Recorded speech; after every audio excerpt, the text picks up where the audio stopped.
Okay, so in these videos, we're going to just add some interactivity to uh, this magazine grid. So I'm just going to open it again.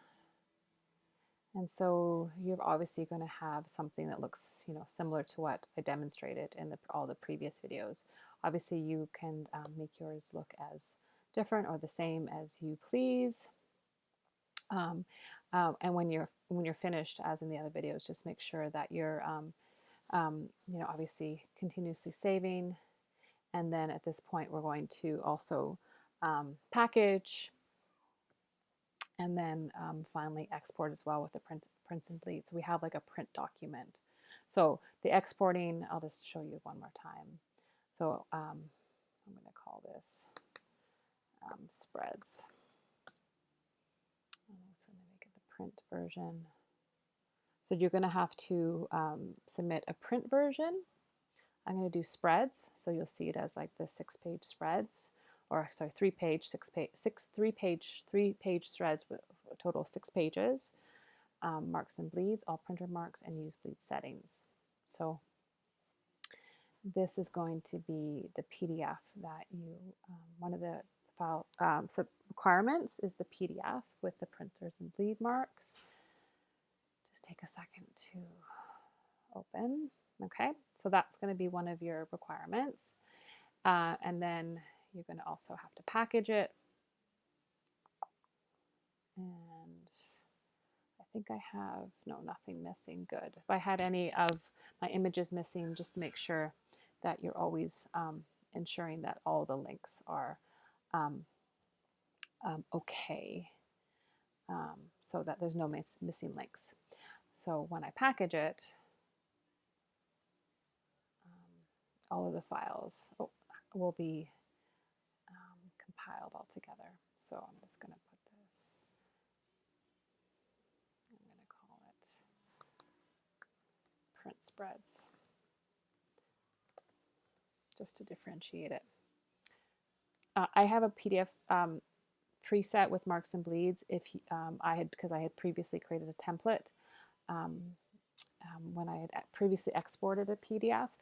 You don't have to worry about any of this. You could just have it high quality print or low res or medium res. It doesn't matter at all. This is not going to be the PDF that gets printed. It's just kind of a press OK there. It's just kind of an example. So it's just a PDF that comes along with the package, and it's not going to be the printable version of the PDF. That one that I previously made with the marks and bleeds, that's the one that would get printed. So then once that's generated, here should be here. So that will be another file that you'll need to submit. So that one doesn't have marks and bleeds, and it's not even in the spread. So that's not the one that's going to get printed. But this is this package that has the links and the fonts. That is what is going to be needed to be uploaded. And obviously to upload it to the submission folder, you have to compress it. So that is the file, the zip folder. Now I've forgotten where that other PDF is, but they're yeah, the other PDF that with the marks and bleeds.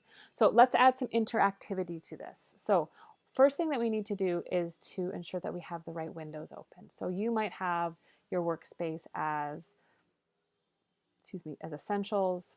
So you have, depending on what windows you have open here on the right side, you might have a variety of windows. I have a preset or a save workspace, my Chloe. So that has pages, layers, links, blah, blah, blah, blah, blah. So these are all of the windows that I use when I'm doing making print documents. Now we want to add some interactivity, so we need the windows to switch out the windows to the interactive windows. So there is a workspace called Interactive. So if you click on that one, these new windows will appear. You still get pages. There is another one called Page Transitions. And there is still the links and there's still the layers, but we have some new ones, one called hyperlinks. You can guess what that is. Bookmarks, imagine a bookmark in a book. There's a buttons and forms, we can make buttons. And media is when you're going to import sound and video. And so We're not going to use very many of these. I don't want you to spend a lot of time doing an interactive PDF. I just want to show you a few simple things. But there is a lot of capabilities in the interactive tools we can do. You know, if I, for instance, just to kind of give you an example here, you know, we can do make check boxes, we can do buttons, we can do radio buttons. There's like a lot of you know, form samples. There's a lot of things that we can do, check boxes, forms, etc. So I'm not going to get into that because this is not a document that has buttons or forms. It doesn't seem to warrant those type of things. So the idea to make this interactive would be to make it viewable online, make it something like, you know, an EPUB, so something that you could view on your tablet or handheld device. And then obviously, yeah, just make it a digital file. So it's not going to be a print document any longer, or we're going to add to it to make it a document that could be viewed online. So we're just going to do a couple of really simple things. I'm going to switch out one of these images to be a video. I'm going to add some sound, and then I'm going to put some hyperlinks in here. And that's kind of it. But you know, we obviously do have the capability of doing buttons and bookmarks and hyperlink and more things as well. But I just want to show you a few things that are quite straightforward that add a little bit of dimensionality to this. I'll start that in the next video.